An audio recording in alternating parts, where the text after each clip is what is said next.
hear you. Thank you. I'm sure what I was saying was very, very brilliant. Will never be.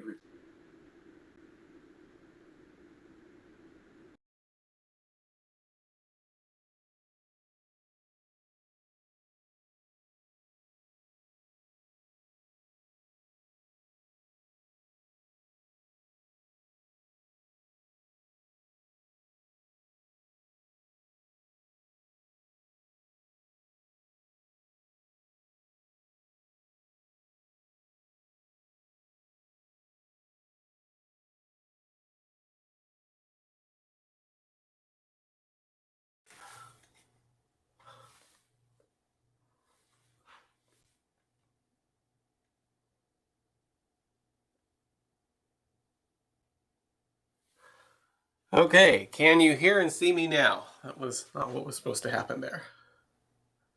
All right, that's weird. I may need to reformat something here.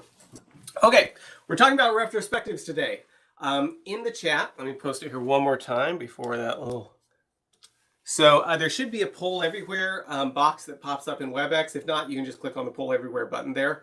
Also, there's a link to TidyCal. We'll talk about it a little bit more, but a lot of you probably got emails for anyone that's interested in getting a half hour just to chat about anything related to Agile.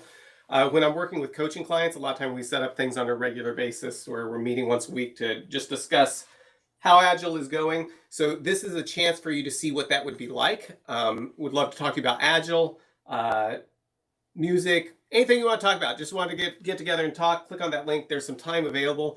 You guys have almost completely booked out Thursday. It's like back to back. It's going to be a really exciting day. But I think there's a few more this afternoon and then some on Friday. And there may be just a few slots left on Thursday. So if you're interested in getting together and talking, that's the link for you. Okay, so let's talk about retrospectives. What is the goal of retrospectives? So why does your team do a retrospective? And you probably have been voting on this. If you haven't, go ahead and go to that and let's see what you think. So because we don't do retrospectives, so that takes care of that. Because Scrum says to, that's a popular reason I've seen a lot of times for doing retrospectives. Because the Agile Manifesto says we should regularly reflect. That's probably a slightly better reason. The last one here, because the Scrum Master makes us do them, is a very legitimate reason. There's lots of people doing retrospectives that don't feel like they're getting value from it, but the Scrum Master says to do it, so they're going to do it because it makes they'll make their lives miserable if they don't do the retrospectives. But here we got 50% of us are doing it because everyone finds them valuable, and I would say that's the best reason to be doing a retrospective. If we're doing a retrospective because Scrum says to or because the Agile Manifesto says to, that might be a good starting point. But if people aren't finding them valuable, then we need to look at ways that we can change what we're doing in order to make them valuable, because it should be valuable to everybody. And that's a lot of what we're going to be talking about today. So everyone should find the retrospectives, misspelled that, valuable. Retrospectives should be a chance for us to make improvements. So that's what the Agile Manifesto says, is that we're reflecting on how we can improve things. So a couple things to think about when we're thinking of retrospectives. To make retrospectives valuable, we need to be doing things that are within the locus of control. If it's outside of our locus of control that we can't actually change, then it's not so much a retrospective about improving things. So you may have been in a situation like this, not sure if this is a retrospective or just a group of people complaining about stuff. Anyone ever experienced something that's maybe more on the just a bunch of people coming in? No, you don't have to necessarily raise your hand, but I'm glad to know I'm not the only one that's found myself in that situation.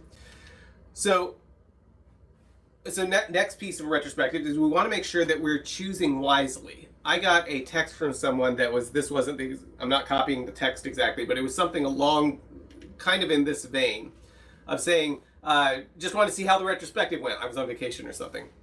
And they said, we decided to make a few improvements. Like, great. We're going to focus on hours logged instead of working code. And then we're going to stop all forms of face-to-face communication. So the goal of a retrospective is to make improvements, but we also have to be careful to make sure that we're choosing what we're doing wisely and also doing it in a way that we're actually getting feedback on it. Make sure that we're doing things that are actually giving us feedback on whether we're improving or not. If the goal is to make improvements, it's not just a chance to go randomly change things and then ignore whether it's actually made life better or not. So yes, in this particular case, he chose poorly. So what's some examples of choosing wisely? So here's some things I've seen teams do. My dog just is rolling around on the floor at my feet. Good girl. Okay, some things that would be choosing wisely. Having a group lunch with another team you need to coordinate with. So I've seen teams do this. They say, hey, we're not getting great communication with this other team. We really need to coordinate closely. Let's get together for a pop and popcorn or for lunch or an after hours or something just to help build that relationship so we can both support each other better. Another thing, chosen wisely. So Rich has got a good question here. Is it okay to let teams make poor choices, even anti-agile choices, and let them learn from their mistakes? I think the key there is to make sure that you're setting up an environment where you can actually learn from the mistakes and you'll know if it's not working. And so that's something as a coach, usually what I'm trying to do is encourage people to try things in retrospectives, but one, ideally try things that have a good probability of working, but also try things that we can measure and know if they're working or not. Because if it's not something if it's something that has a low probability of working and is impossible to measure, we may just be stuck with something because somebody chose to do it. So you want to let teams learn, but you need to make sure that you're doing it in a way that lets you actually learn. So if I've got a team that I'm working with that's really bent on trying to do something that I think is a bad idea, I want to make sure that we try to frame it like, okay, let's try this. What's the period of time we want to try it for? And how would we know if it makes things better or not? How would we know if it makes things worse? And because if we don't have that, we're just randomly changing things. So another thing would be choosing wisely. Agreement on when to escalate blockers. A lot of times teams are slowing down because they hit some type of blocker and they're really not sure what to do next or when it becomes a big enough impediment to raise up. And that's where you have issues where you get to the end of the sprint and something didn't get finished, and you really find out that something that happened at the beginning of the sprint was actually impeding stuff, but no one knew who to ask about it. So those are great things to come up in retrospectives of, hey, this wasn't working very well. It seems to be slowing us down. Let's try this other approach, or let's bring this other person into the loop when this type of thing happens. Agreement on how to communicate breaking changes. This is something I've seen come up with teams that are iterating rapidly. Particularly if you've got different groups that aren't necessarily working in the same team room, you're going to get in situations where somebody made a change, pushed it out to the environment, someone else didn't know they made that change, can't figure out why the environment isn't working, and spends 2 days digging through their code to try to figure out what went wrong. That type of thing happens if we don't have a good way of kind of communicating what's getting pushed out, particularly if we don't have tests built around it. So those are things that come up in retrospective of, hey, this is slowing us down, it's kind of painful, let's have an agreement of something we want to try, and we'll see if it works better if we communicate these changes. What if we, if you think you broke the staging environment, put it in this team chat so everybody can see it, just so everybody's on the same page. It's not that it's a bad thing, it's going to happen, but let's make sure we communicate that. That would be a wise thing to try to come out of a retrospective. Creating an experiment for the next sprint to see if it improves flow. A lot of these fall under that, of being an experiment.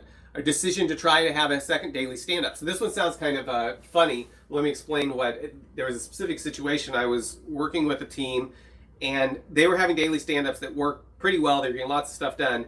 But they also had to interface with another group of people, and those people were being asked to be part of the daily stand-up, which was great because everybody was there for everything that needed to be discussed. The problem was about 75% of the things being discussed weren't really relevant to the other team that was more the system admin side of things. So what this team decided to try is they said, hey, we appreciate you coming to these meetings. It's really, really valuable for us. But we realize that we've got a lot of discussion that's not necessarily things you need to know about. What would you think about having a 15-minute meeting? We'll do a stand-up mainly focused on you. We'll do it right after the stand-up that we do. Would you be willing to try that and see if it makes life better for you?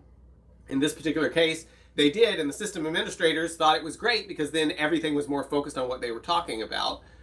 It was easier for the rest of the team because they had a little bit more space to go ahead and discuss things in more depths that were more just relevant to the team. But that all started out as an experiment of what would happen if we had this second meeting that was more focused on these people that are very important, that we need to touch base with every day, but may not need to know the details more on the software engineering side. They're more on the deployment and the system side. So that was a very wise thing for them to try, and they tried a couple different things. I think they moved the time around and eventually got to a point where they're like, yes, this works. We think it works well as a team. Our partners that we're working with say it works well for them, so this is a good thing to try. The first thing, I can't remember the very first thing they tried, but it took some iteration, but it was an experiment they tried and led to a very, very good outcome for them. Yes, if it makes things worse, how do we roll back the change? There are some types of changes you can do that aren't necessarily easy to recover from. And so you want to make sure that you're experimenting with things that are not catastrophic. What happens if the whole team eats this poison? Will it make us better as a developer? Well, that's not a good experiment. Probably goes without saying. Okay, here's some examples of things that could be chosen poorly. So consensus that Hal from the security team is an idiot. So if this is what comes out of your retrospective, this wasn't a productive retrospective, right? Just this falls into the just complaining about someone. That's not going to get you anywhere. A decision to work on something other than what the customer wants without telling the customer. And this sounds crazy. I've been on teams that have more or less done this. It said the customer says they're asking for this, but we think they really want this thing over here. But instead of actually having a conversation with them, we're just going to do it anyway. Which did not end well for the team. So that was chosen poorly. Agreement to stop being transparent with management or customers. And I've seen conversations come up where that is being proposed as what's coming out of the retrospective because something was painful in the sprint. And like, well, if they didn't know about it, then it wouldn't be painful. That's not chosen wisely as far as something that could be improved coming out of a retrospective. So another big piece of retrospective that I find very, very valuable are kudos. So giving people kudos. So a chance in a retrospective, we're talking about finding ways to experiment of different things we want to do to make things better, but also recognizing the things that have gone well. So I would say every retro should have some opportunity to give kudos, give thumbs up, give high five to people that have done things that really benefited the team or benefited anyone on the team. And this is really, really valuable because to help establish trust within the team, if you can recognize, if I'm on a team and I know that people are recognizing what I've been putting effort into, I have a much higher level of trust than if I think it's just, no one cares. I'm going to be much more engaged with the team where I've gotten a couple people say, hey, thanks for doing this way, and recognized it in front of people. So when I'm working with teams, as a coach, I'll usually try to make sure that we've got a column that we're representing kudos on or a place to put the sticky notes as part of the retrospective. And then I usually do my best to try to sit there. Matter of fact, this is usually where, as a coach, I'm usually spending most of my time of the stuff I'm writing is trying to get kudos up there for every single person I can think of that did something that was helpful to the team that we want to make sure that we recognize. And the thing about doing that is once you start putting things up, it makes other people remember things. And so I go ahead and encourage us to read through those. And oftentimes somebody will say, yeah, Joe helped do this and it really helped me do this. Thanks, Joe. That was really incredible. And then usually other people will speak up and say, oh yeah, I didn't realize Joe did that. Is that why that's so much better? Thanks, Joe. That made my life a lot better too.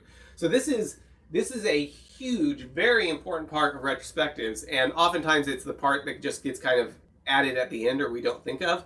But we're not just trying to focus on things that went poorly. We're wanting to focus on things that went well too, because we can improve by taking something that's not going well and making it better. But we can also really improve by taking things that went well and doing more of that thing that actually worked. My dog has just discovered that I'm on the screen in front of me and she's not sure why I'm there. So this is interesting. If something blips out, it's probably because she yanked a wire out she wasn't supposed to. Okay, back to running a retrospective. So when should we do a retrospective? And so this I wanted to just kind of poll, see how often does your team do a retrospective? What is this for you?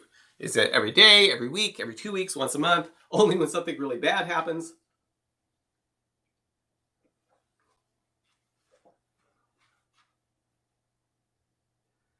And there's not necessarily a right answer here. Some of these are probably worse for a lot of people, but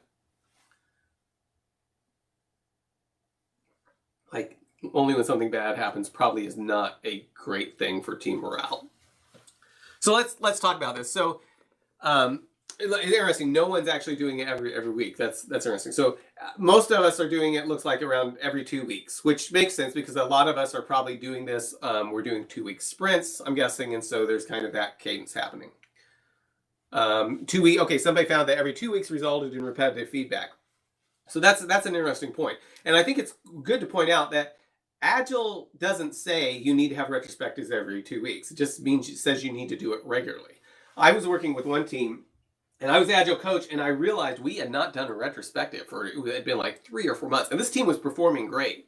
And I was, so they were doing great, and I realized, I'm failing as an Agile coach because I haven't pushed for doing a retrospective. So I've got this in the back of my mind about how I'm a failure with this team. They're doing great, but because I didn't get them to do a retrospective, I'm a failure with the team. And then we had our daily stand-up, and in part of the stand-up, somebody said, hey, we're having trouble working with this other piece of the organization here. Is there anyone that can help us with that? And somebody said, I think I may be able to help you with that. They said, okay, after the stand-up, everybody just stick around that wants to help with that, and we will work through this and figure out what's going on, find a way to make this work better. And that was it. Took about 15 seconds to have that conversation just as part of the daily stand-up.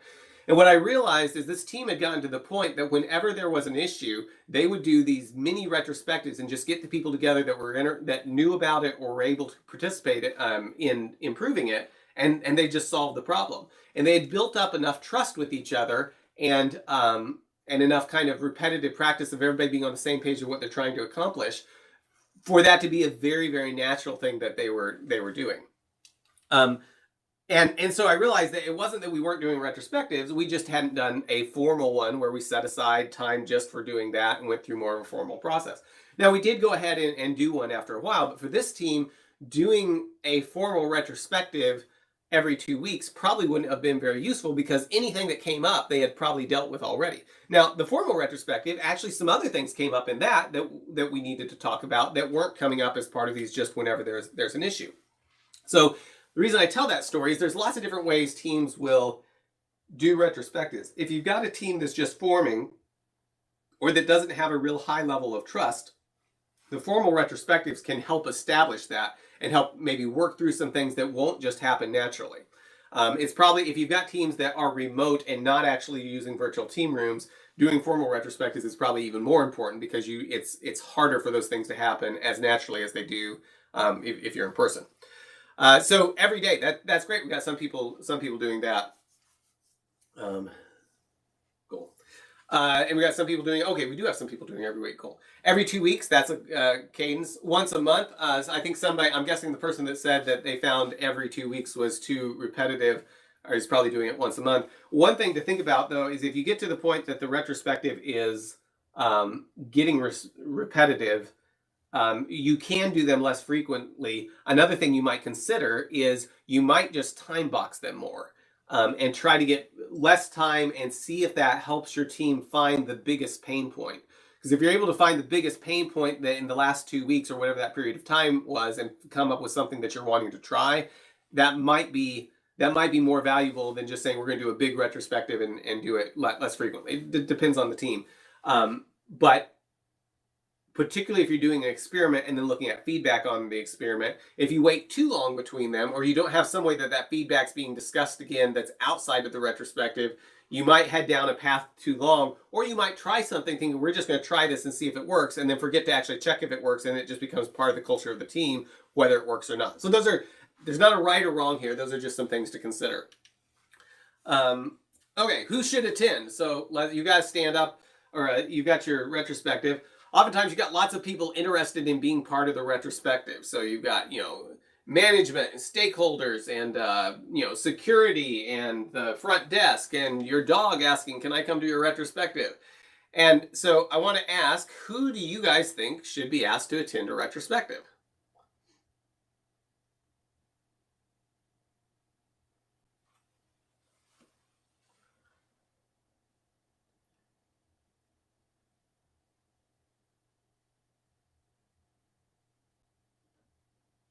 So this is a good point. So doing retrospectives at different levels. There are things the team is going to discuss if it's just the team. If you got 5 developers and the product owner they're working with every day, or whoever represents the customer, maybe some testers, a small group, there's stuff that they're going to bring up that they're probably not going to bring up if you bring the CEO from the company in. So I think having retrospectives at different levels, I think, can be very, very useful as long as you're not getting into way too many meetings for it to be productive anymore. So here's the thing: who should be asked to be on retrospective? Just the team, but including product owner, anyone on the team, core team, whole team, all team members, agile team. And these can be correct in any different circumstance. What I think, if I'm thinking in terms of how do I get a team to where a team can deliver, I want to get the people involved in the retrospective that are part of the people that are involved in what they're delivering, ideally something that they're delivering every few days. Because we want to talk through how we're able to up our delivery capability, and we need to make sure we've got the people there that can actually participate in that. So the people the team is working with on a daily basis to deliver, which should include somebody that's representing the customer in some way, maybe the product owner. Ideally, it's somebody that actually uses the software or is representing the users of the software. You probably need somebody that's representing testing as part of it. If you've got testers as part of the team that delivers, but it can look different depending on what your delivery increment and unit is. But what you don't want to do, two extremes that you don't want. You don't want to have everyone, a bunch of people that aren't really bought into aren't really part of the day-to-day, here's how we deliver software. If you have too many people that are falling on that side of things, it's going to be harder for the team to focus on how do they improve their, what they're doing in each iteration that they're delivering. It also might make the team less likely to speak up because lots of people out there. On the other hand, if you exclude people from it, and let's say you just have the developers meet, you're going to miss out on how you're actually able to work together as a whole. So you need to think in terms of how do we deliver this and who do we need here to actually have the, good point, Ian. The retro is about team effectiveness, so you need those people there. If you become too exclusive in who you have, you're going to have just one. If you're so exclusive that you don't have the perspective of the people necessary to deliver the software, you're probably going to miss out on big pieces that you need to actually deliver. So if I've just got the developers, but we don't think about anyone that's responsible for figuring out what the stories need to do or how the software gets deployed, I'm going to get a very one-sided view of how to improve things. So it needs to be big enough that you can look at how you're able to actually improve your cycle time and the flow of value all the way through, but small enough that you're not getting into too many things that are irrelevant. So that's not an answer that one is right and one is wrong, but that's what you need to really think about. Are you at the right scale for improving the team? So how long should we schedule for a retrospective? And as we mentioned, some of this can depend on how frequently you're doing it. I saw somebody mention they found longer, less frequently, let them get more in depth on things, which is great. That's great if that's what you found works well for your team.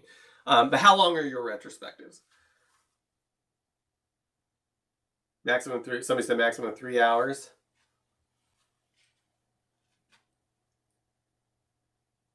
In 1 hour, okay.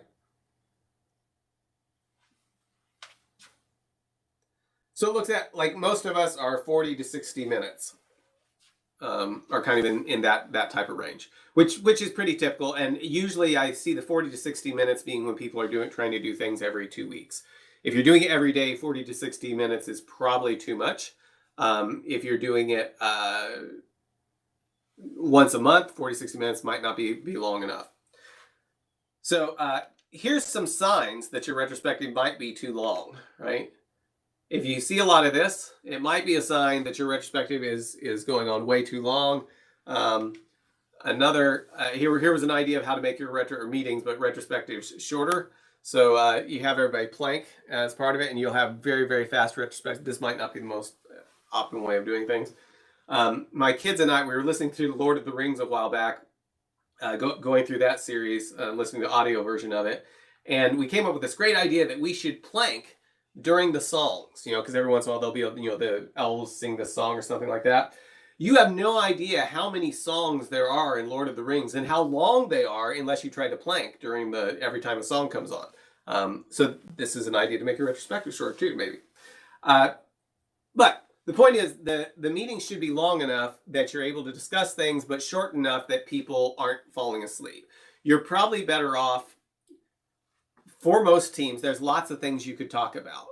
And so part of what you're trying to do in a retrospective is figure out what's most important to people and try to solve those things And that should probably be a bigger goal for you than trying to solve all the things that people could potentially talk about. You want to find the low-hanging fruit, the things that give you the best return on investment, and try some experiments to address those. And next time you do a retrospective, then something else may have bubbled up. Once you solve the stuff that was the biggest problem last iteration, maybe something else is the biggest problem this time. Or maybe you caused another problem, right? So who runs the retrospective? So just type it in the chat. Who do you guys find runs the retrospective on yours? Okay, the Scrum Master.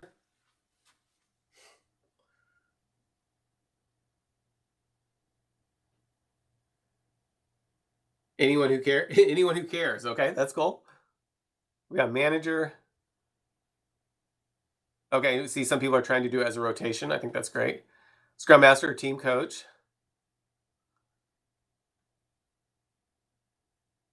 So it looks like most of us are having most of us are in situations where the Scrum Master is doing it. And this kind of brings up a question: is what does it actually mean to run a retrospective? And I'll give you an idea of what it doesn't mean. It doesn't mean you're saying, I've scheduled this retrospective to tell you everything you're doing wrong. If you got some type of dynamic that's causing this is not a team retrospective. And the cat was not hurting the dog here. They're best friends and they do chew on each other a little bit, but they like each other, so the dog's fine. So what is a retrospective? The person running it, what are they going to be doing?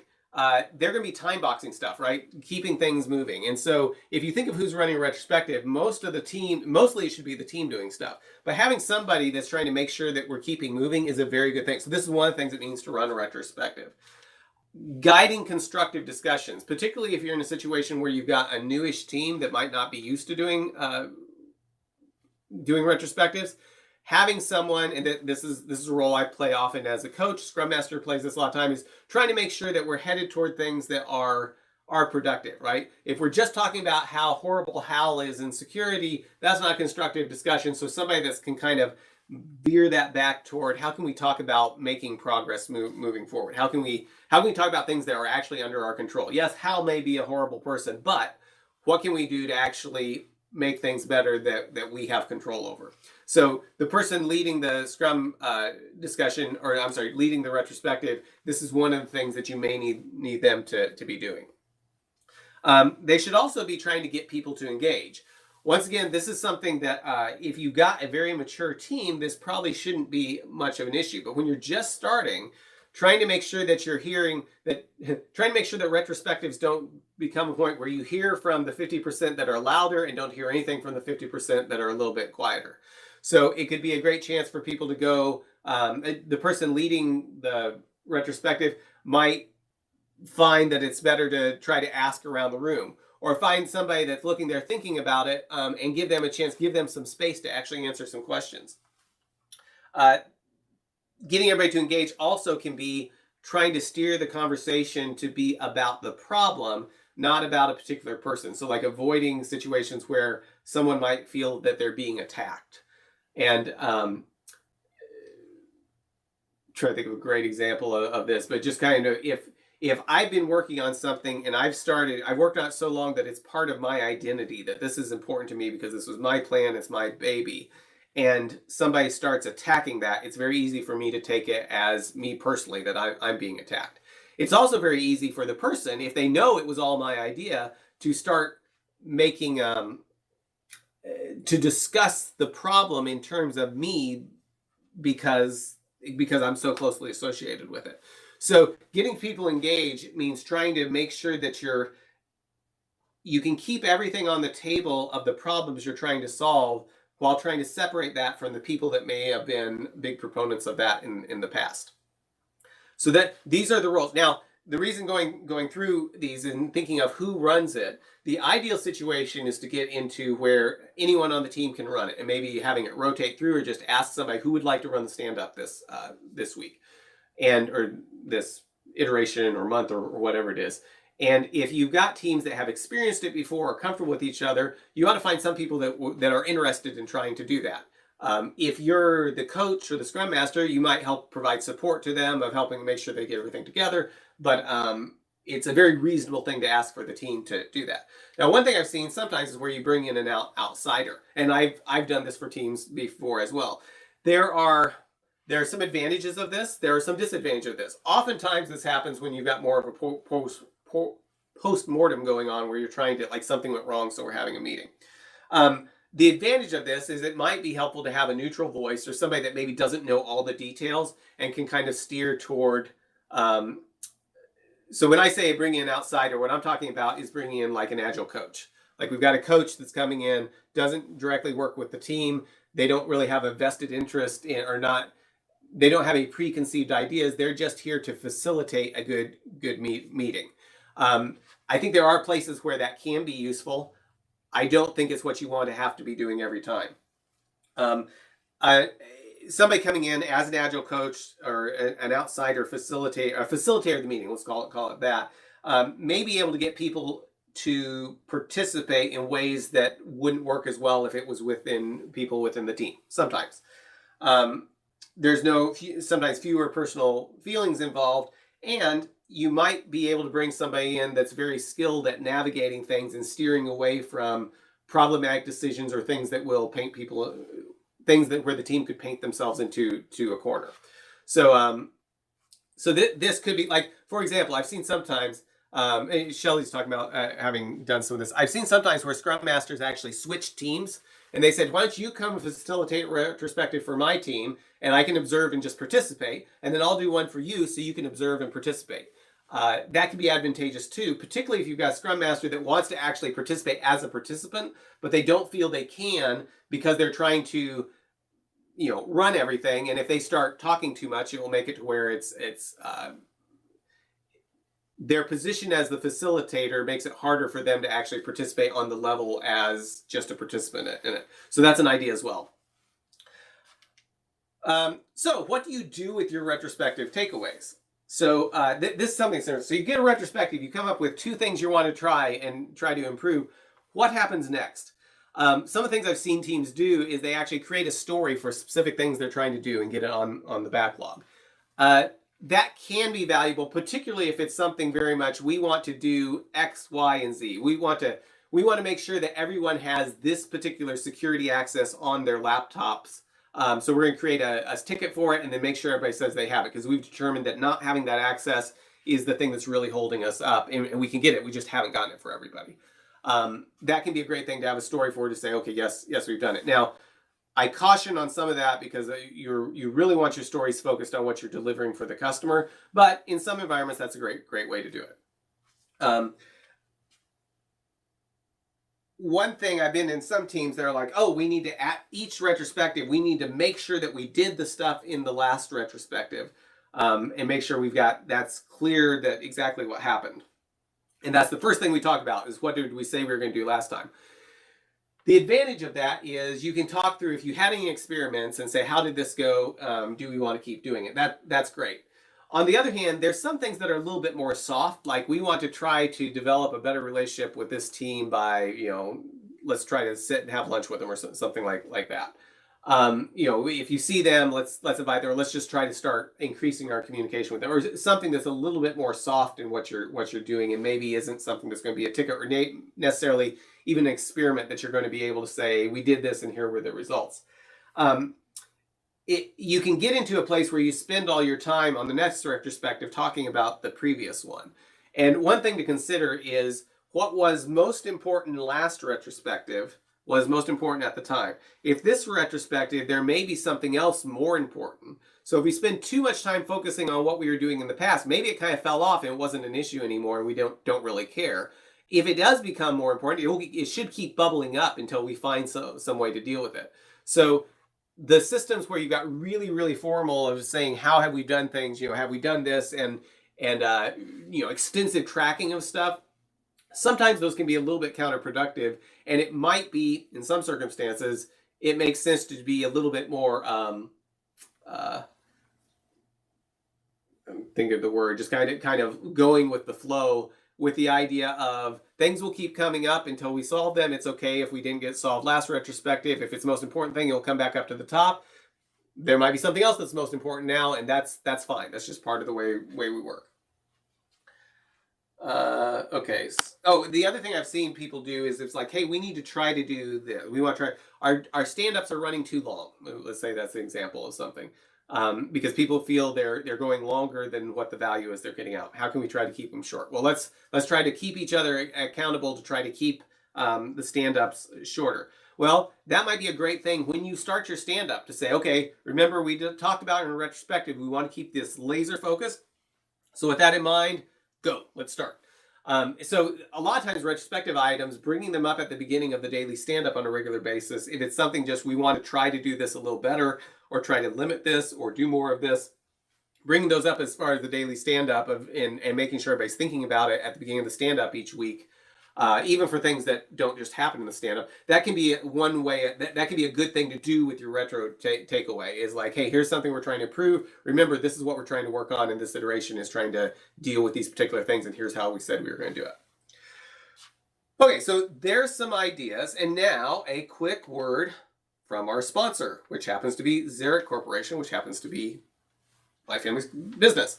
So I usually put the stuff at the beginning. I'm just going to throw it here in the middle before we jump back into things. Most of you probably know this, but I'm going to put this out because some people are probably joining the stand-ups or joining these meetings that haven't ever worked directly with me. Our company does Agile coaching and training. We do where we're doing, well, matter of fact, a lot of these talks are things that we use for going in and doing training with companies. As part of trying to address specific things. So coaching and training where it's like not working full-time with a team, but coming in and doing training, sometimes coaching with management and doing training with the team, as well as doing like both on the Agile side of things and oftentimes with behavior-driven development or test-driven development and DevOps and engineering practices like that. I also do a lot of embedded technical coaching where I'm working with teams and working with them daily to help deliver the software while bringing Agile coaching along just as part of trying to deliver the software, which that's a lot of fun. And it's the most effective way I found for coaching teams because you're able to model it and you're also able to help deliver the software, which is the goal. So it's very, very integrated. We also do, and some people don't know we do this, software engineering. So we write software, particularly for kind of startups and small companies where they may not have the capacity or expertise for a particular thing, or just need some augmented help. They've got something they're trying to get out the door and deliver, but they just don't have the capacity for it. So we've got a developer I've been working with for years that works for our company for years, and so he and I usually work on that side of things, bringing the full scale of Agile practices to delivering rapidly for a company. And then, so here's my email address. You probably have that, but if any of that sounds interesting, please don't hesitate to reach out. Also, through the end of this week, I have some slots on my calendar where we are doing 30 minutes to talk to you about Agile or anything that you find interesting. I will throw that link in there. So if any of you would like to get 30 minutes on my calendar, there's still some slots left this week. I had a whole bunch coming in yesterday. Thursday, it must be the day people have time available because it really, really filled up. But anyway, if you're interested in that, there's the link. You probably got an email about it. I sent it out to a kind of a subset. But if you're on this call and you're interested, click on that link I just threw into the chat. And I would grab some time on the calendar. I'd love to talk to you about brainstorm about any challenges that you're having with Agile. Some of the things people have asked about in the recent one is brainstorming about challenges they're having in Agile, like even some things of, we've got this particular person on the team. Here's the, we've got this particular person on the team. Here's what's happening. How can we get them more engaged and more aligned with the team? So we talked through some things to try to, ways that they might be able to do to improve that relationship and bring this person along to try to get them performing well for their own sake, but also for the team's sake. Another thing I've had quite a few people ask about is people that are trying to make it some type of career transition. So a lot of people that I've talked to in the last week, people that were looking at career transition, say, well, what would it look like to go from being a Scrum Master to more being an Agile coach? And so we were able to talk through what some of those things would look like. I'm not the expert on all things career, but I have worked with a lot of people in different capacities. So we talked through some things that might be good things to have in her wheelhouse for job interviews and things going forward. Also have people just asking, technical stuff. Hey, we're trying to do this. Have you ever seen these two things work together? Because it's not working for us. And sometimes I've got little test environments that we can look at things like that. So anyway, if any of that sounds interesting, or you want to talk about dog training or anything else, music, education, anything else, click on that link at the TidyCal and grab a slot, and I would love to talk to you. Okay, moving on and back to our regular programming here. Okay, next week, or no, not back to regular programming, so this is still part of my ad, right? So next week, Ryan Ladd is going to be joining us to talk about work in progress, so whip into shape. And he's talking about how he's, some things he's done with teams to get dramatically better cycle time and faster flow by really kind of manipulating the work in progress limit in order to get stuff through quickly. So this is going to be really interesting. Really enjoy hearing what Ryan has to say. So I'm very excited about this one. And then I think 2 weeks after that, this one isn't up on the calendar yet, but it is coming. Nayan Hajratwala is going to be talking to us about testing in production, which sounds horrible, right? But I think this will be a very interesting talk, talking about things you can do that allow you to test on your actual data in production in ways that are not catastrophic if you learn from the test that something's not working quite right. So it's going to be an interesting talk. That's coming up 2 weeks from next Tuesday, I think. Okay, so now back to our regularly scheduled program. Retrospective format ideas. Let me just check the chat really here. Oh, yes, and thank you, Shelley, for that shout out there. I appreciate that. Retrospective format ideas. So we've established retrospectives are valuable. We want to do retrospectives. How could we actually do these? Well, here's just some quick ideas of ways to do retrospectives. Often teams find things that work well for them, but sometimes they get stuck in ruts. So here's a few ideas. I've seen some people, they just put up on these are things that made me mad. These are things that made me glad. These are things that made me sad. And we'll put sticky notes underneath it for all the different things. Maybe glad is where we put our kudos. I like having kudos as a separate column to really call out that's what we're trying to do. Another thing, start, stop, and continue. So you put these up on the wall somewhere, or you can do it in spreadsheet, different things, and say, what are the things that we want to start doing? So let's get some ideas of things we want to start. So that might be an experiment we want to start trying. What are some things we're doing that we want to stop doing? It might be experiments that we want to say that didn't work, let's not do it anymore, or just changes to the way we're working where we think we can be more efficient by not doing something. And then continue, calling out the things where we're saying, here's the things that are working well, let's make sure that we recognize that it's working well or have a discussion about it and keep moving those forward. And oftentimes on these, a familiar way to do it is to go through and say, okay, put all the stuff up there, everybody gets so many votes, vote for it. We'll take the 2 things in each category that come to the top and talk through them. And that can be a good way to make sure the things that are most important to people, because I may put a bunch of stuff up here on the board that I'm just thinking of, but I might not vote for any of my own stuff because the other things up there might be much more interesting to me. I'm like, oh yeah, I think we should talk about that. Another idea, liked, learned, longed for, and lacked. So all the L's, right? Here's the things that I really liked about what we did in the last iteration. Here's the things we learned. Here's the things I wish we had, but we didn't. And here's the things that we're really missing from this. Do you talk about everything or what just the most voted for? I usually, if we're working on a time box and we're really focused on what's the most urgent thing, I'm usually encouraging people to go for the most voted for ones. It doesn't mean that the other ones aren't important, but they may not be the most important things. So oftentimes in many circumstances, I'm trying to encourage people to use this process to determine what collectively as a team we think is the most important, which doesn't mean, and this shouldn't be the only place we're talking about stuff, right? If there's something that's really important to me, then I can do the thing after stand-up time, sometimes saying, hey, here's something that's really making my life miserable. It didn't get voted up in the thing, that's fine. Does anyone can anyone join and talk to me about this? Let's find a way we can come up with an idea of how we could possibly improve this. So just because something doesn't get addressed in retrospective doesn't mean that you shouldn't address it. But by focusing on the stuff that kind of bubbles to the top, we can keep our time box down and keep the energy going. And one of the things is if there's something that's not important to very many people on the team, and we spend a lot of time talking about it with everyone, we're going to lose some of that energy of people participating. And if we've got, particularly if you've got a large team, trying to make sure that you're focused on things that are most interesting to the most of the team can be important. Doesn't mean you never want to address other things, but that's just something you've got to make sure that you're not on so many little rabbit trails, so many things that aren't important to the majority of the people that that you start losing their ability to stay engaged with it. Here's a starfish one I've seen. So you got things we want to keep, things we want to start, things we want to stop, things we want to do less of, and things we want to do more of. So you can draw a starfish on a board, give everybody sticky notes, and go to it. This one was kind of cute. I liked it's we've got a sailboat, and so we've got what's the wind, what's the thing that's really pushing us forward and letting us get things done. So the things we want to keep doing because they're really, really pushing us forward. Up here on the, and then the sun, the thing that's making us feel really good, right? What are the rocks, the things that we're going to we may run into and we need to watch out for? And then what's the thing that's slowing us down? So you've got somebody that's artistically inclined and you're in person, get somebody to draw something like this up on the board and then just put sticky notes wherever they think the things are. It's fun and it's visual and it gets people thinking about, what are these big blocks that are coming up? What's slowing us down?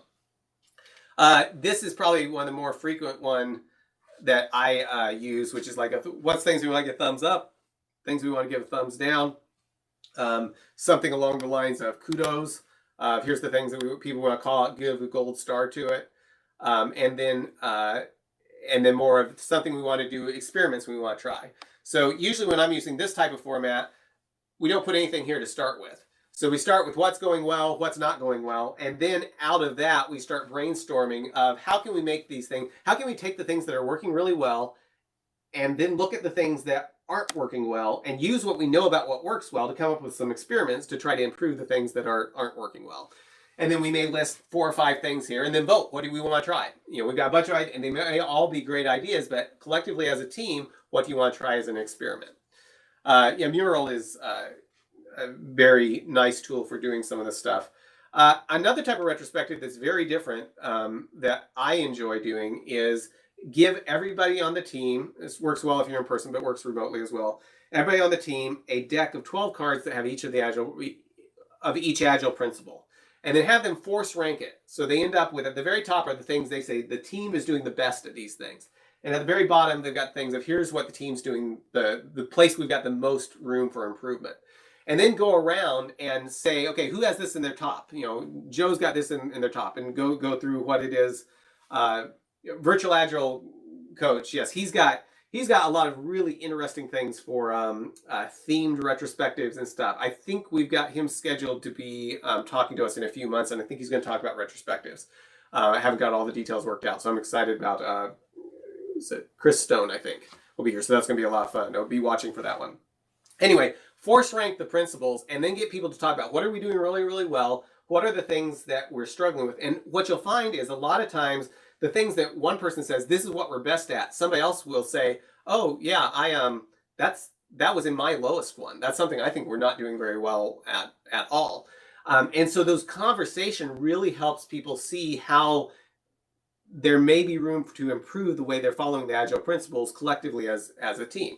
And then out of that, come up with some things like, here's the stuff that we kind of all agree we need the most work on. Let's come up with some experiments of how to improve that. So that's it's simple. Matter of fact, what I do is I went into some business card printer thing, and I've got 12 different business cards I could order, and you get 100 to 200 of each, and then have my kids go through and just pack them all together.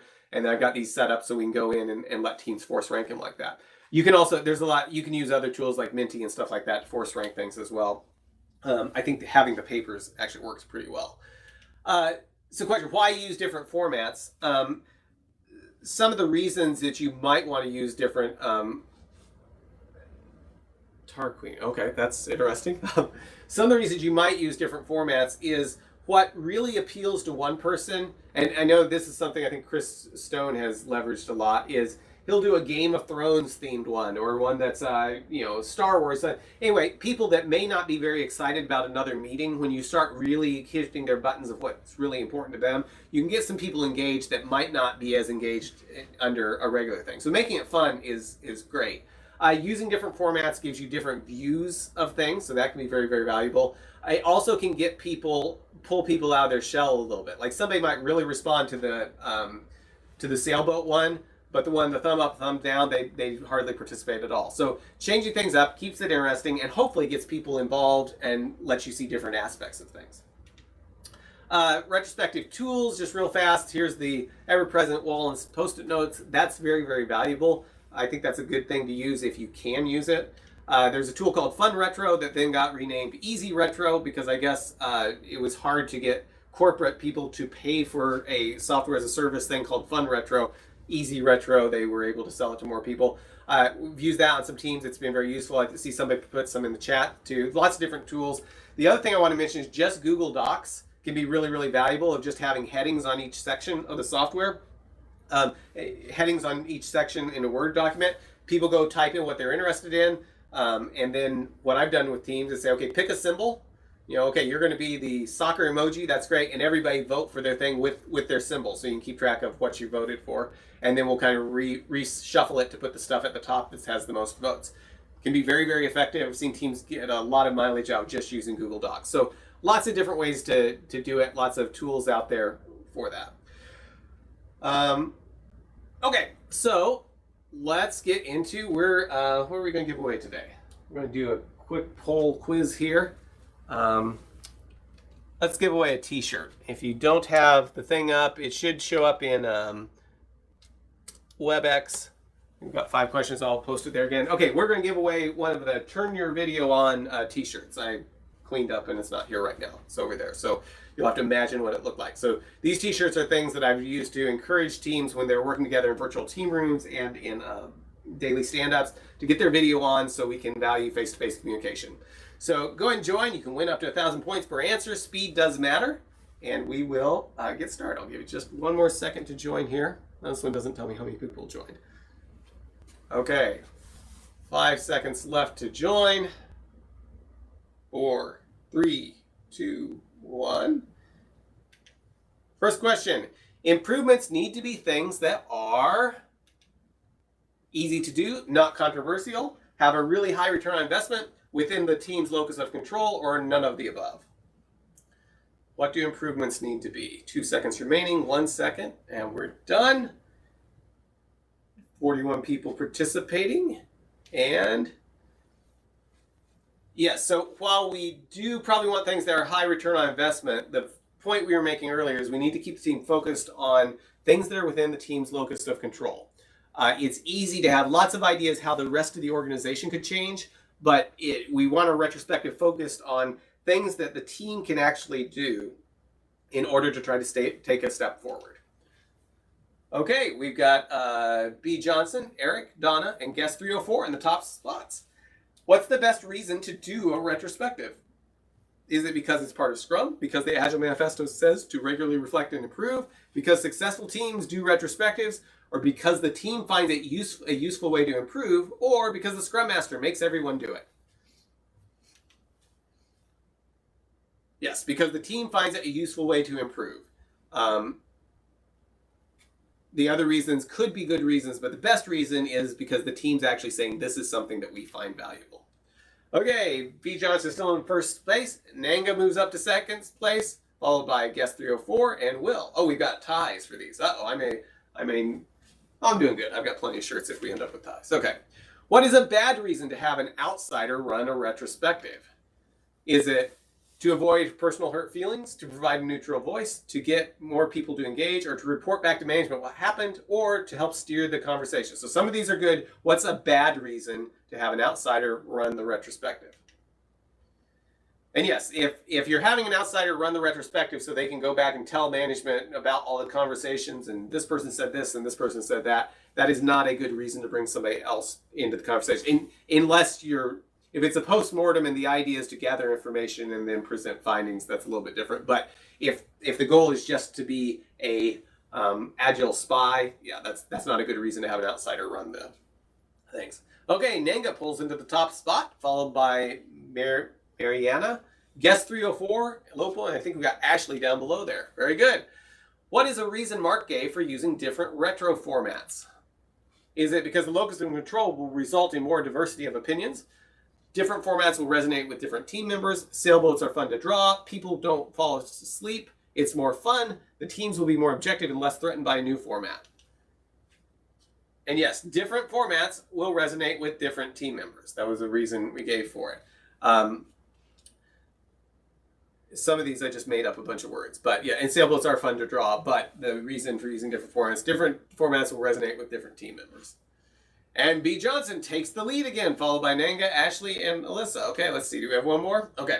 What does Mark say every retrospective should have? So there was something I said, make sure your retrospective has this. It's very, very valuable. Was it Twix, alcohol, Kudos, heavy management presence, a Scrum Master present, or the Agile Manifesto?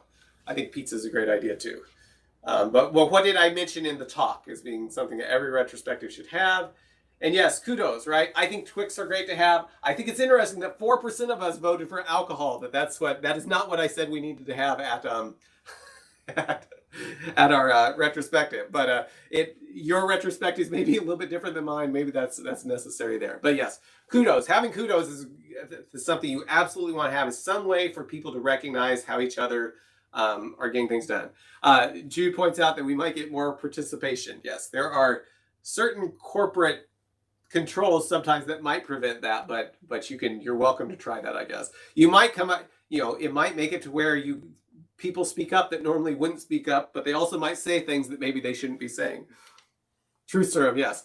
Okay, it looks like, we've got, looks like B. Johnson and Nanga both got 5,000 points. So both of you got the top spot. So I will give, well, you know what? Hang on.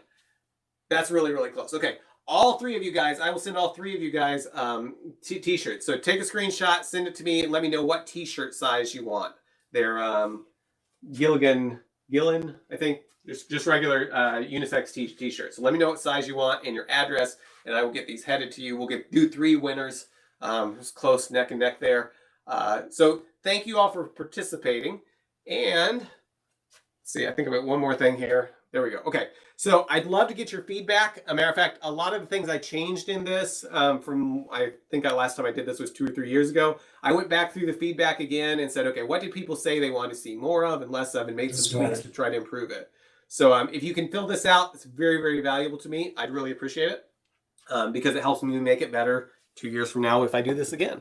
So thank you all for coming. I'll stick around for a few more minutes if anybody wants to chat. Hope to see you next week when we're going to be talking about work in progress.